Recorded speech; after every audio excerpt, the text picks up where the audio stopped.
when you want reference back to. So once again, thank you for joining us.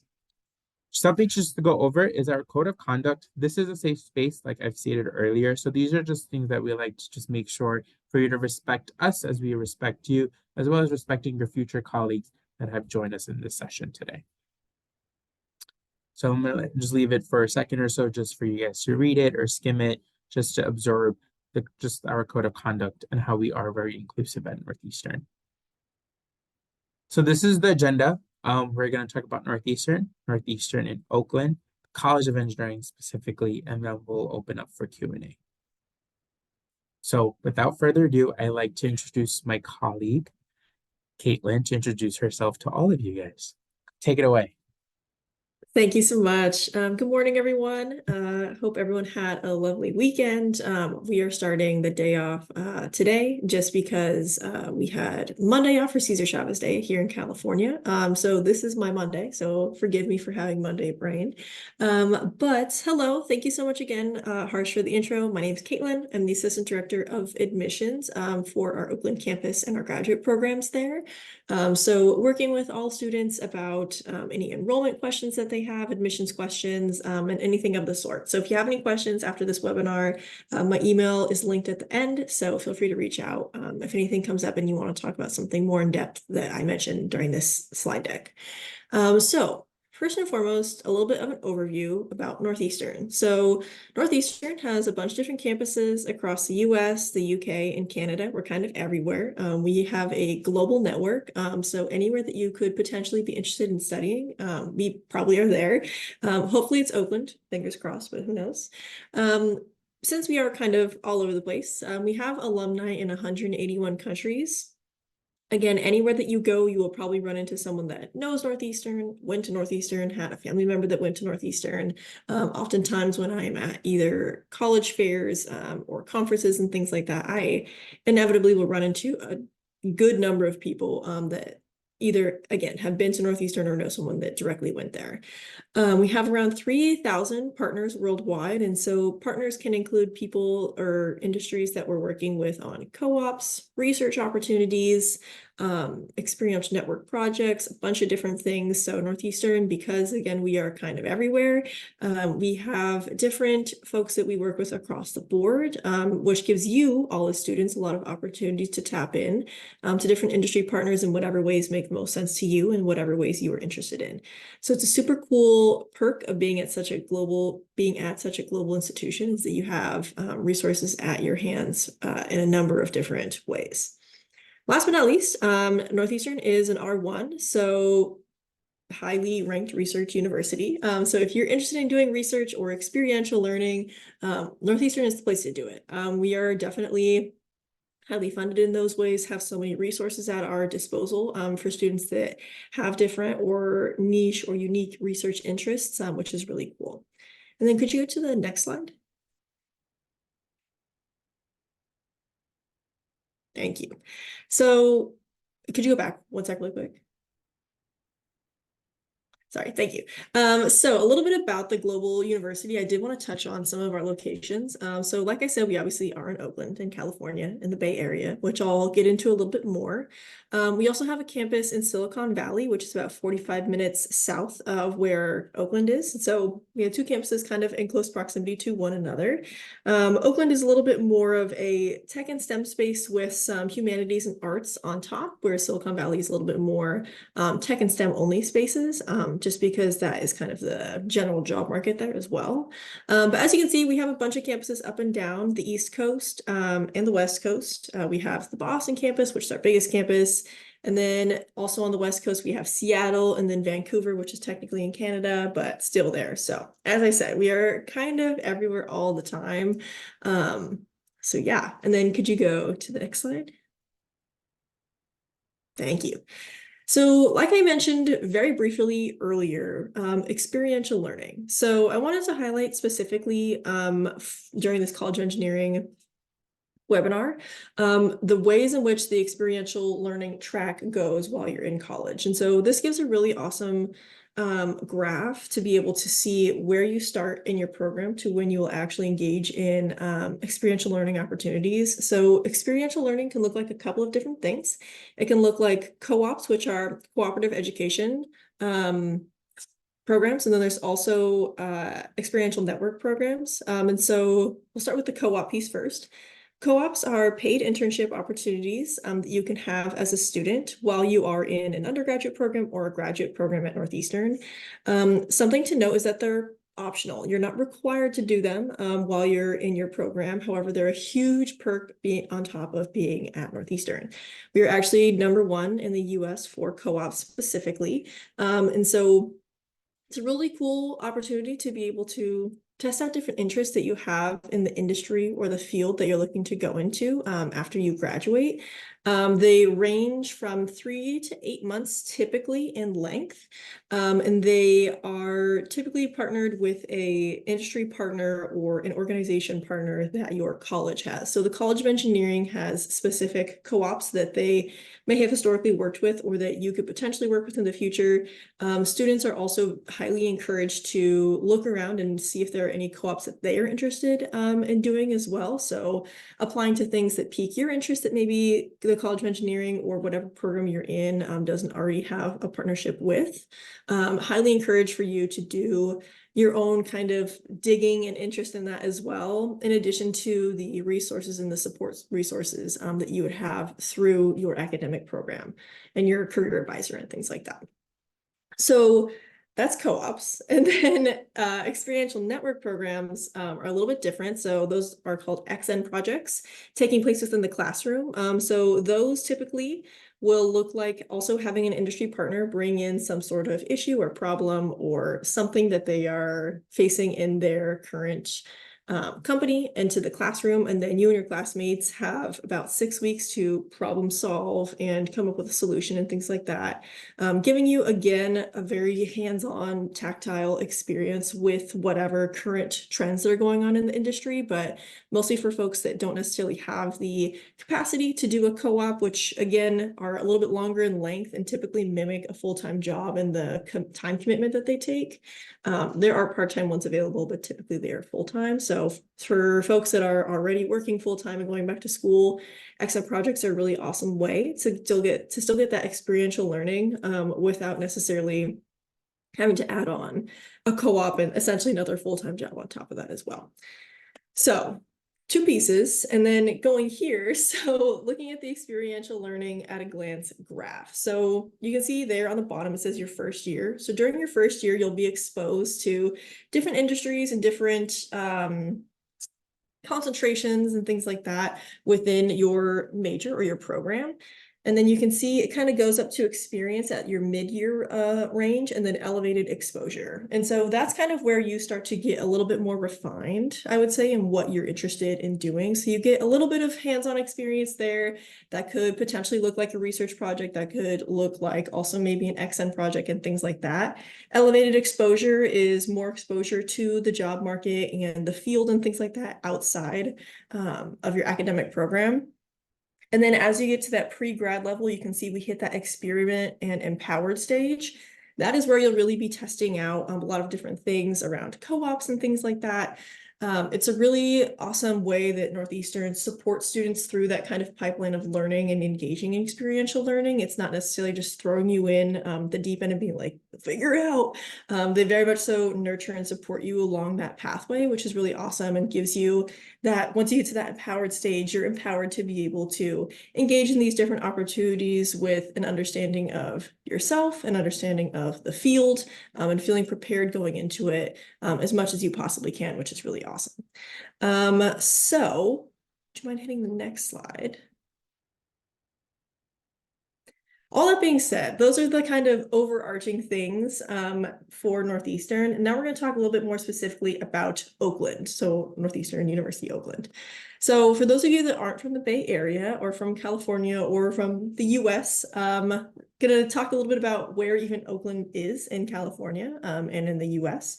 So this map in the middle here, you can see the whole state of California.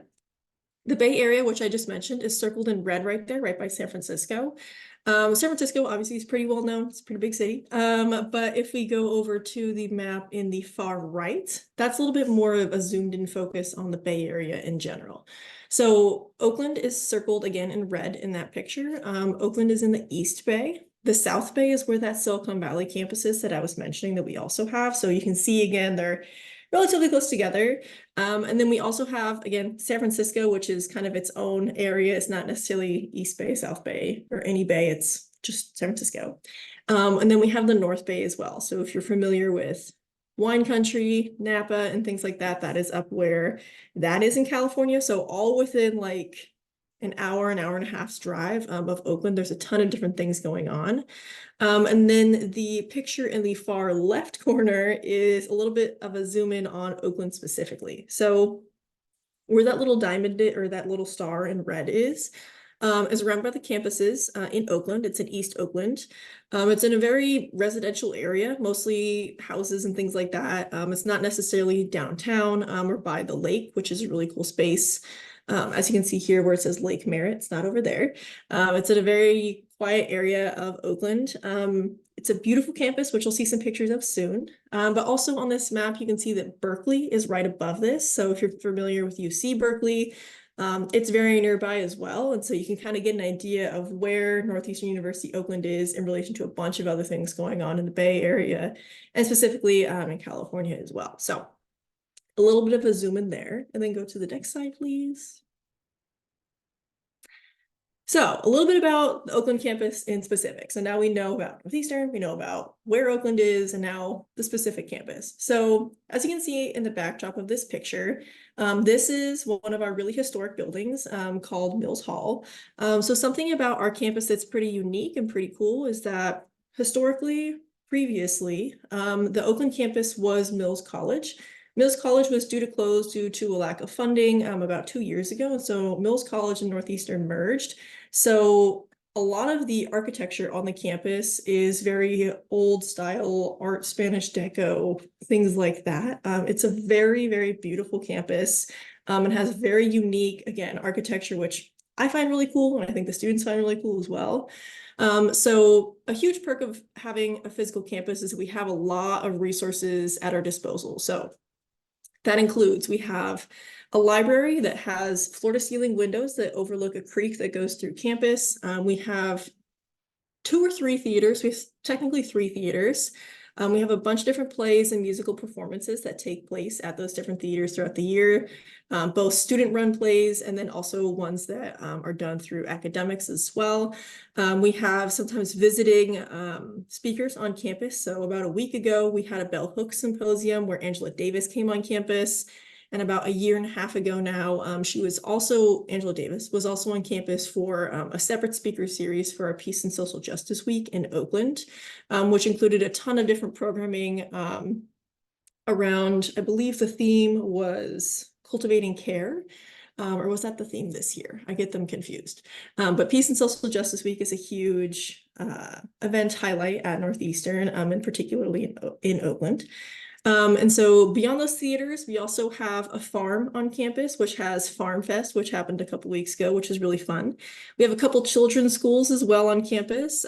So for staff members, faculty members, community members that need access to a school, we have one on campus for, I believe, K-8 students. And then we also have, in addition to that, a reuse depot, which is essentially a thrift store on campus, which is super fun. We also have a pantry for students that are experiencing food insecurity. So there's free food on campus that you're able to go into during certain hours of the week and get any groceries that you need as well. We also have a gym. We have a couple basketball courts in there, a couple tennis courts, a pool, and I think we have a big soccer field as well outside. And then we also have some really cool spaces on campus for our students. So you can see down here, we have the student organization, student government, and on-campus jobs listed out or mentioned.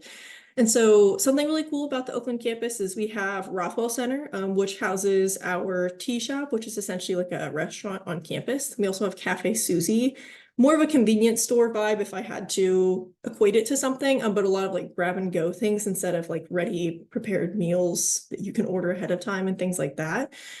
In addition to that, we also have some really cool spaces in Rothwell Center for different student communities on campus. So for example, we have an LGBTQ plus room, and then we also have a solidarity lounge, and then we also have a prayer room. So any different community spaces that students might need, they're available on campus. In addition to that, we also have a women and gender non-binary only lounge on campus as well. So lots of safe spaces for our students if they ever need them or want to, again, host community events and things like that. I know we have a lot of programming going on during October for Outtober, which mostly takes place in that LGBTQ plus lounge because that's a very safe space for our queer students. So a range of different spaces for students to hang out, find activities, engage in activities and things like that. Most of our student organizations and student government events also take place in that area within Rothwell Center, which is super cool.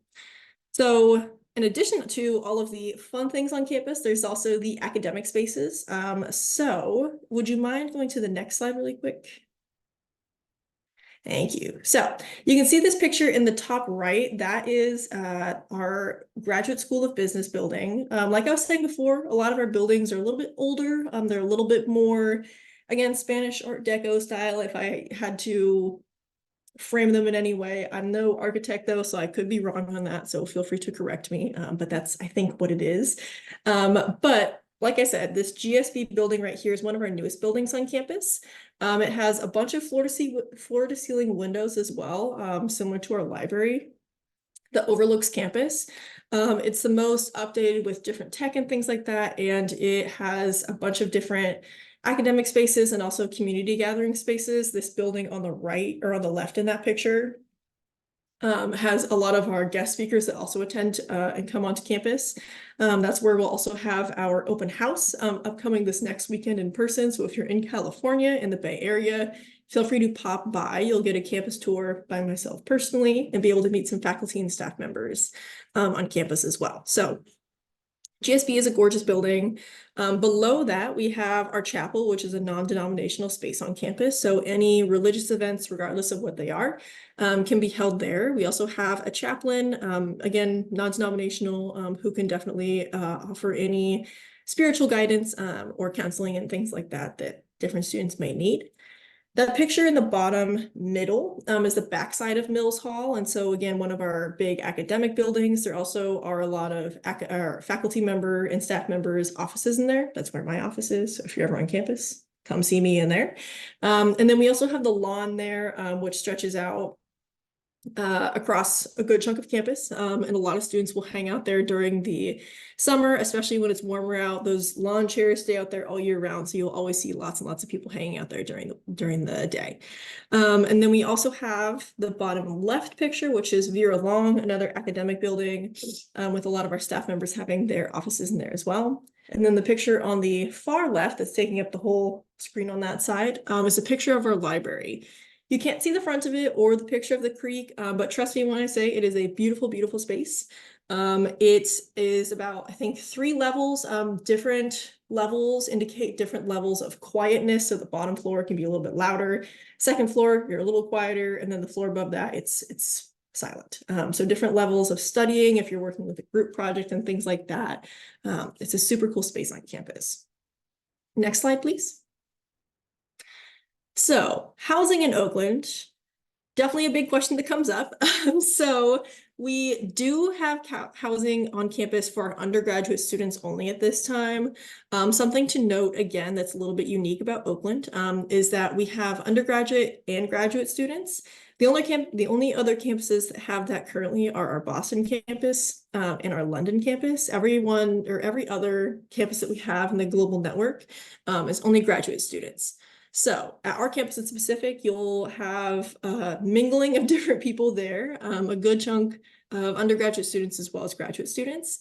Again, the housing that we have available is currently only being held for our undergraduate students. Who knows if that will change in the future? I don't know. But for as of right now, That's what it is. However, with that being said, most of our students either live in Oakland or in San Leandro. I know a good chunk of our students do live like right on the edge of Oakland and San Leandro, where they kind of intersect, if that makes sense. So they're pretty close by. So San Leandro is a city that is maybe 10 minutes, 15 minutes south of Oakland. So again, very close by. Some neighborhoods that are popular to live in Oakland include Lake Merritt, that's where I'm at actually.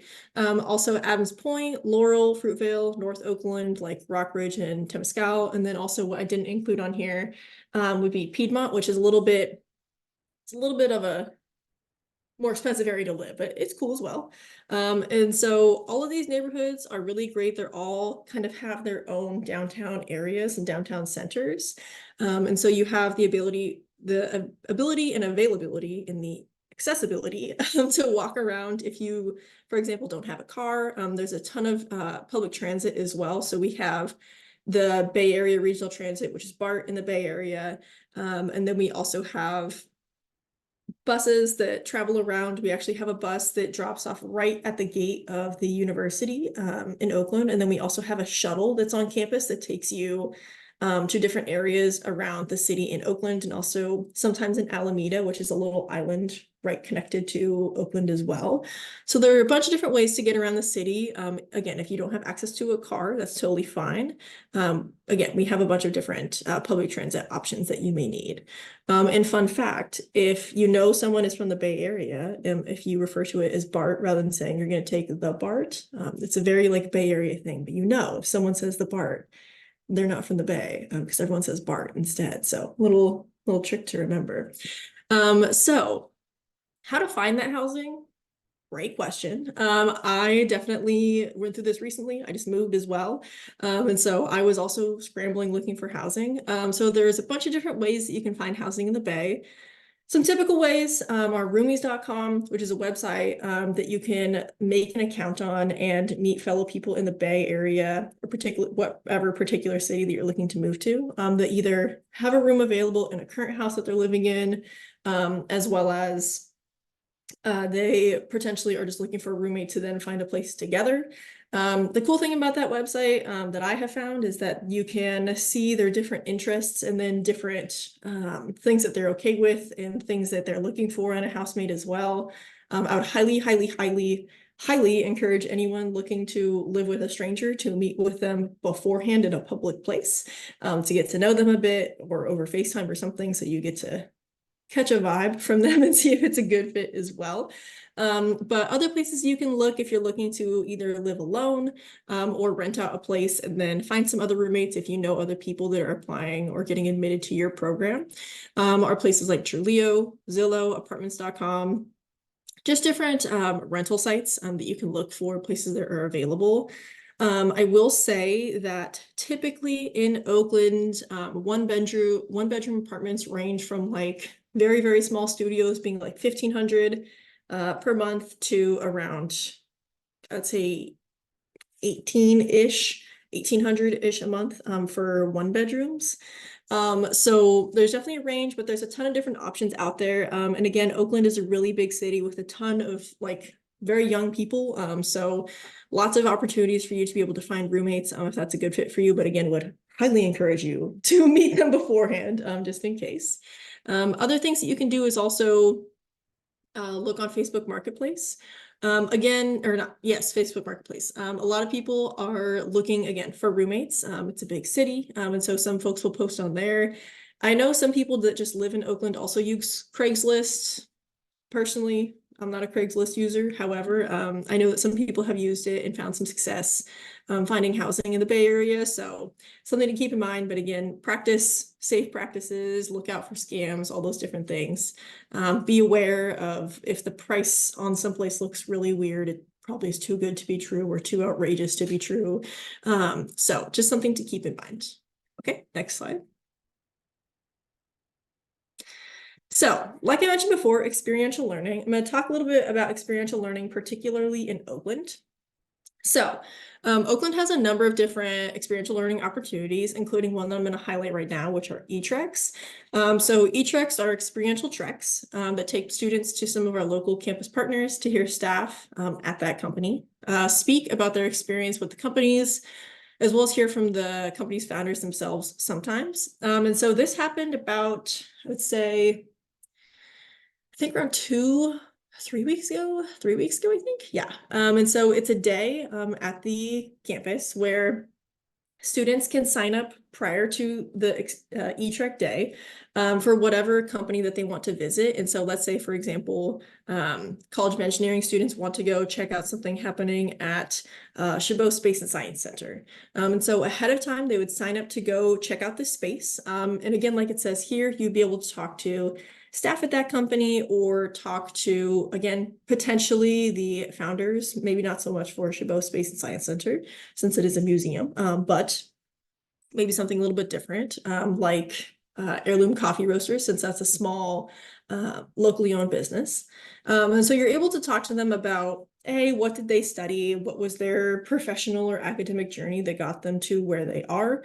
You check out the facilities and the spaces as well. And it's a really cool opportunity to, again, get that taste of experiential learning and get an idea of, what does my path look like when I'm going into this field? How have others matched up or are very different from what I'm considering doing as well?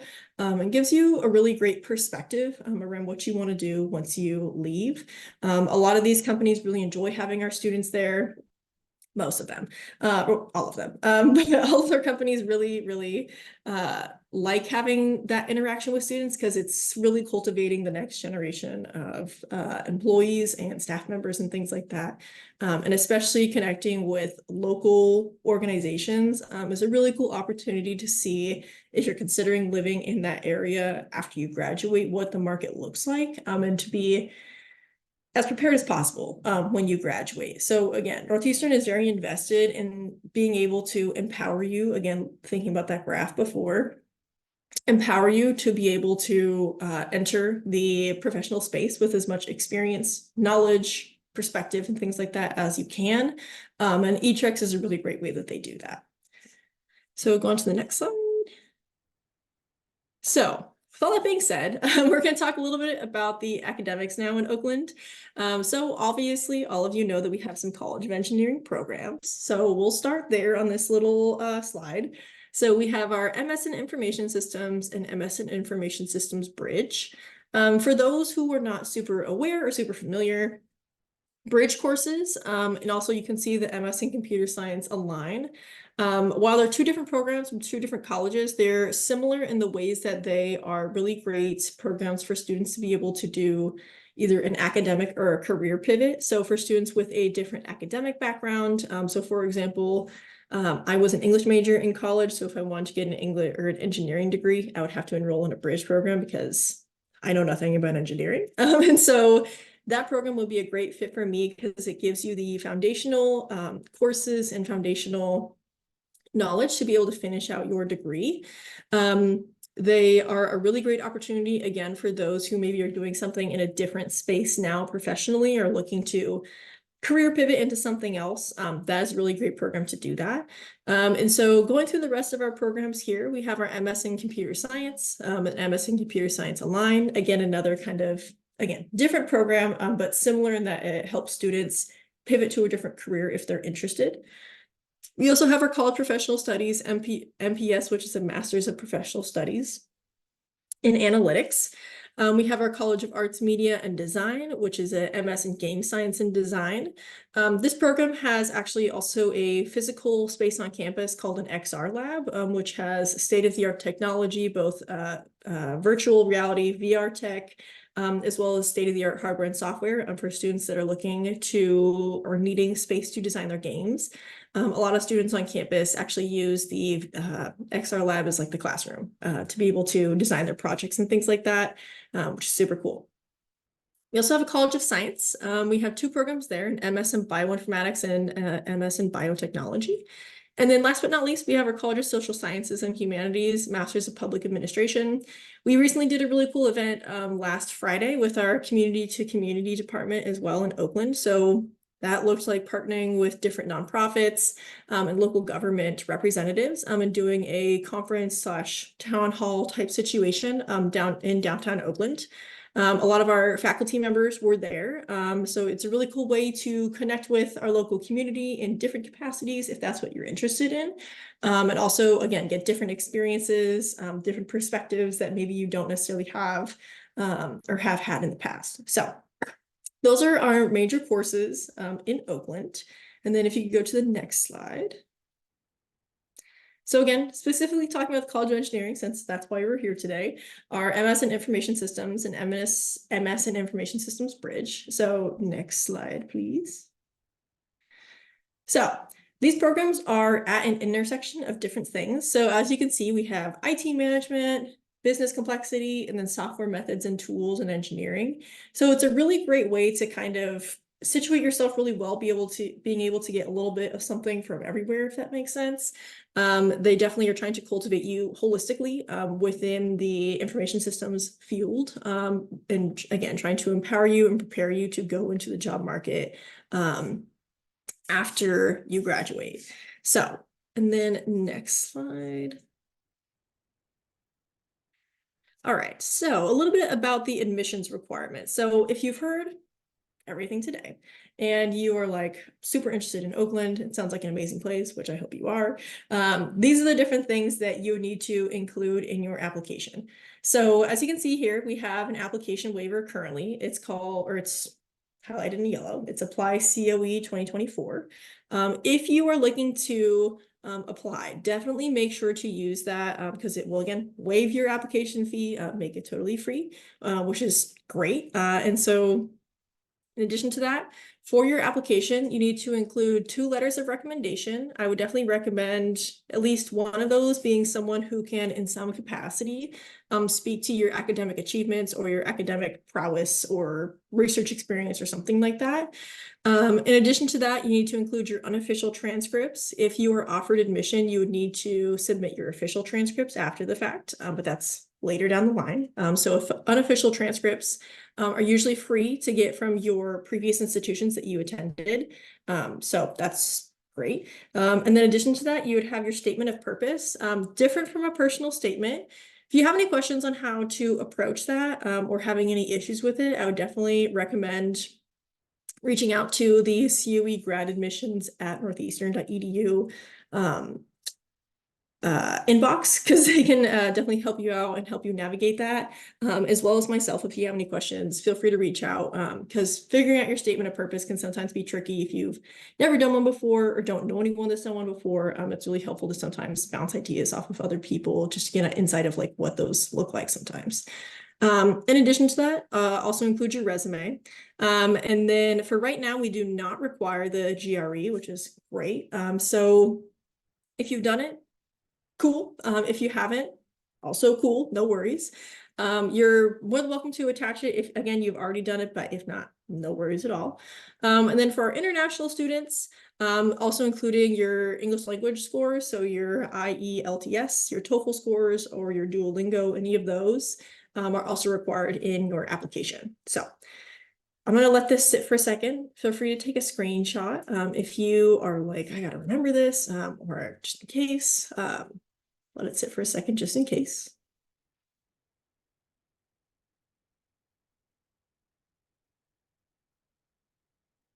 All right, so go ahead and hit the next slide.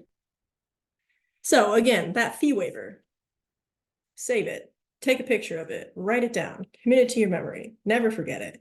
It is super, super great, again, because you do not have to pay an application fee at this point. So definitely make sure to save it. Again, I'll let this sit for just a second. Take a picture of it, highly encourage you. I would just like to add that the fee waiver code is case sensitive. So just like how Caitlin said, take a second, take a picture of it because it needs to be put in the same way that you see it. Because if you type it in incorrectly, unfortunately, we cannot make edits to a fee waiver code once it's submitted. So for any of the new applicants that have joined us, make sure that when you submit it, you click, I do have a fee waiver code. So you have to check that bubble. And then once you do put in that fee waiver code, it will prompt you to the next page. So Just an FYI, it is a capital A and it is a capital COE. So make sure you type it the way you see it. Yeah, thank you, Harsh. Very important. Again, make sure you get all the right cases. So yes, thank you. And then, okay, so hit the next slide. Thank you.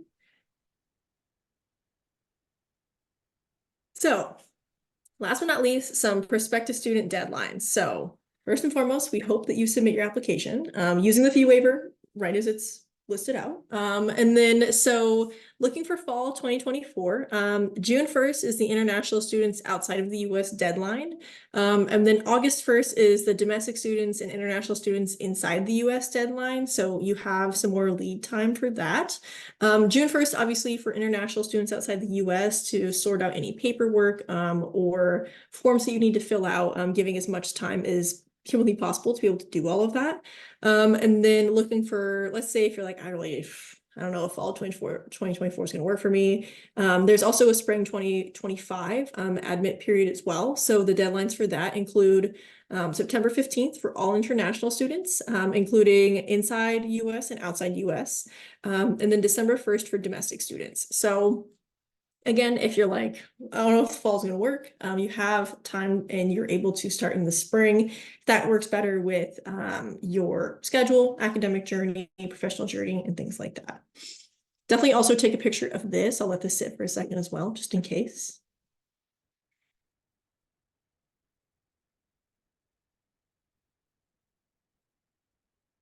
Okay, and then go ahead to the next slide. Thank you. So that wraps up my presentation on Oakland. If you have any questions about admissions, enrollment, anything of the sort, my email is listed right there. Please feel free to reach out at any time. More than happy to either help you out via email or schedule some time to talk one-on-one over a Teams meeting or in person if you're in the Bay Area and things like that. We also have our NU Oakland Instagram listed here. So if you want to check out current events and things like that on campus, definitely check it out. And then last but not least, as I was mentioning before, we have our open house on April 6th, this upcoming weekend from 10 a.m. to 12 p.m. It is in person, but if you're in the Bay Area and you want to check it out, I would highly encourage you to do so. Again, you will get a campus tour from me, and then also be able to talk to some folks from the College of Engineering. I believe our academic advisor is going to be there, as well as potentially our COE student ambassador, which is super exciting. And so if you want to register, scan this QR code and definitely check it out. Again, if you have any questions about that, feel free to reach out to me via email. More than happy to field any questions that you might have in the meantime. But that wraps all of that up. Feel free, if anything came up during this session, to drop the questions in the chat, or again, reach out via email if that feels more comfortable for you. So thank you. And I'll let some of the Q&A section sit for a second. So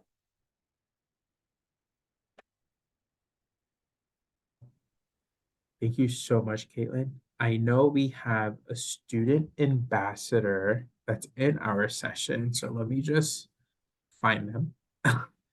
yeah, they're on the screen. Jaume's right here. I don't know if you want to say any words, Jaume, or if you're comfortable speaking to Yes. anything about the College of Engineering and things like that. Totally up to you.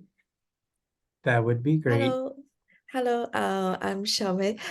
So I want to turn on my video, but it said the host has stopped my video, so I'm unable to turn on my camera. But hi, I'm Xiaomei. I'm the student ambassador of Oakland campus, and I'm very excited to see you all. So feel free to ask me any question because I'm the current MS Information System students, and I have been leave Oakland for the almost at the end of the second semester. So if you have any question, just feel free to ask me. Thank you. Perfect, thank you. You have co-host access, so you should be able to share your video if you wanted to. For any students, there's no questions coming in, which is probably a good thing. That means, Caitlin, you've done an amazing job and you answered a lot of questions, which I appreciate. But I guess since there's no like other immediate questions coming in, Xiaoming, I like to ask you, why did you choose Oakland and why did you choose Northeastern? So for the first question, as I'm from China and I was born and raised in a southern province of China, so I'm scared of cold. So for me, I felt like compared to Boston campus, Oakland campus is more attractive because of the weather and the view. Like I think the summer in Boston will be cool, but I just think about, oh, it's snowy in winter. So Oakland campus is definitely my cup of tea. And actually, I was originally admitted to Seattle campus, but like I think one of the unique thing of Oakland campus among all of these global campus is Oakland campus have a actual campus, maybe a bit different style as Boston campus, but like when I look at the pictures, I just felt like, oh, it was very beautiful and I want to go. So I transferred from Seattle campus to Oakland campus. And so far, I love it. It's surrounded by natures, especially during the spring right now. There are lots of like florals and greeneries. I love it. And for the second question for why I choose Northeastern, I think this is a pretty good question. So I learned political science for my bachelor degree, and I already worked for 7 years before I start my graduate program. And like I really interested to learn some like tech things. So I started a boot camp and then I felt like, oh, it was pretty like I'm interested about it. And then I do some research and I felt like Northeastern is a great fit for me. And also the signature co-op thing that I felt like, yeah, it could be great for me. Like people who not originally learn computer science stuff for their bachelor degree, and like you can have some like practical experience during the study instead of like just learn lots of theoretical stuff. So I thought this is a amazing program for me. Yeah. Thank you so much. Well, I see some questions that came in. So just for some clarity purposes, the fee waiver code that was shared, it's only for the College of Engineering. So if you're looking to apply to another college within Northeastern, that fee waiver code won't work. So just an FYI. And for the College of Engineering application, you could submit up to 3 applications within your main application. So you could choose information systems and other ones along the way. There's a question that came in, but it's not in English format. So Yeah, I think I can answer okay, that that'd be because great. I'm I Chinese. appreciate that. Thank you. So first of all, maybe I can do a quick translation. This question is asking the safety of the Oakland is like sensitive and famous and want to know what is the real life in Oakland or in terms of the safety thing.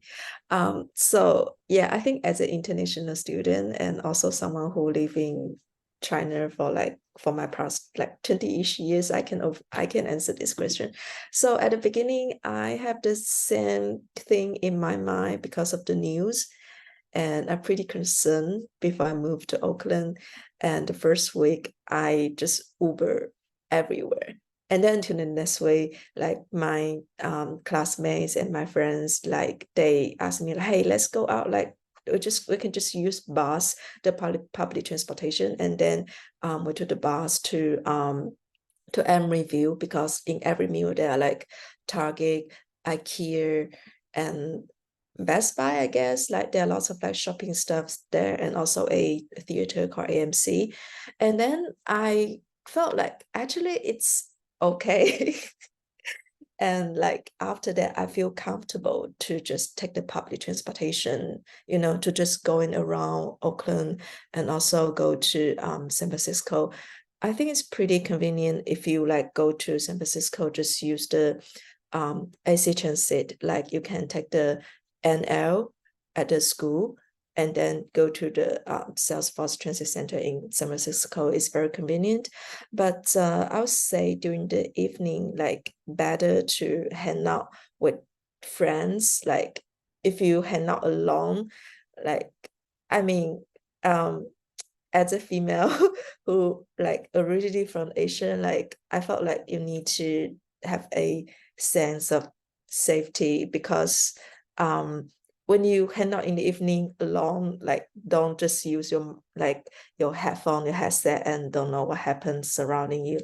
And another thing is like compared to China, I felt like people here drive faster. So definitely pay attention to your surroundings when you know, hang out. So besides that, if you like get a car later on, I felt like life is easier. But also, yeah, I think it's not as bad as my original expectation. Like as an adult, you definitely need to think about your safety when you go out, especially in the evening. But it's fine. Like personally speaking, it's fine. Yeah, I would say you answered that perfectly. Definitely, like you were saying, Gemma, like just aware of your surroundings, pay attention to what's going on. And Bay Area, like to your point, especially about driving, Bay Area drivers are known to drive very fast. And so it's Yeah. if the So speed limit's definitely, 65, it's actually like 75 probably.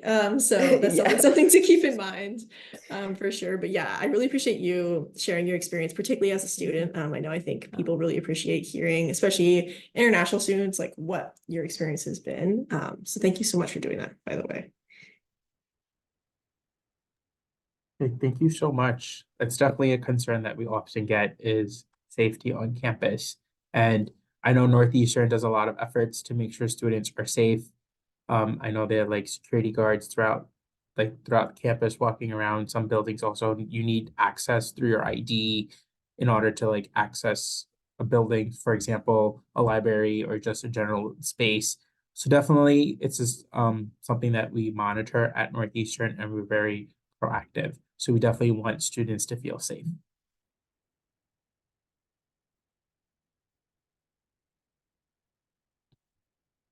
So I think that is the top of the hour. So we are going to end our session here. This is recorded, so this will be on our YouTube page, as well as you will receive a follow-up email regarding that. Thank you, everyone, once again, who joined us today. We really appreciated this. And just like how Caitlin said, if you are in the Bay Area, definitely visit the open house. If you're looking more information specifically about your program or something, COE is hosting Wonder Week on April 22nd. That is also going to be virtual, and you can find that in our events page that's on our website. I do see Caitlin typing an answer, so I'm going to let that one go. All right, everyone. Thank you so much for joining us. Have a wonderful day. Have a good one, y'all.